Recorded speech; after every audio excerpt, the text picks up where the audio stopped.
અનુસૂચિત જનજાતિના અનામતના લાભો સાચા ઉમેદવારો સુધી જ પહોંચે તે માટે આદિજાતિ વિકાસ વિભાગે એક મહત્વનો નિર્ણય લીધો છે।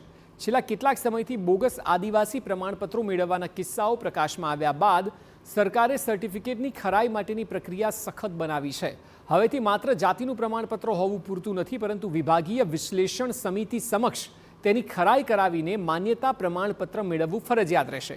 જો કોઈ વિદ્યાર્થી કે ઉમેદવાર જરૂરી પુરાવાઓ રજૂ નહીં કરે અથવા તો વેરિફિકેશનની પ્રક્રિયા પૂર્ણ નહીં કરે તો તેને અનુસૂચિત આદિજાતિ તરીકે મળવાપાત્ર કોઈપણ લાભોનો અધિકાર નહીં મળે। અરજદારના પિતૃપક્ષના નજીકના સંબંધીઓ જેમને અગાઉ માન્યતા પ્રમાણપત્ર મળેલા હોય તેમના સોગંદનામા જરૂરી છે।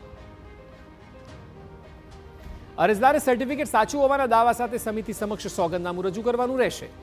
જે સરકારી કચેરીમાંથી મૂળ પ્રમાણપત્ર ઇસ્યુ કરાયું હોય ત્યાંની અસલ ખરાઈ કરવી પડશે।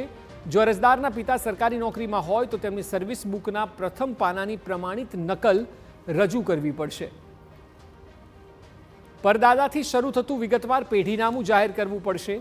ઉમેદવારના પિતા અને દાદાના જાતિ પ્રમાણપત્રની પ્રમાણિત નકલો રજૂ કરવી પડશે।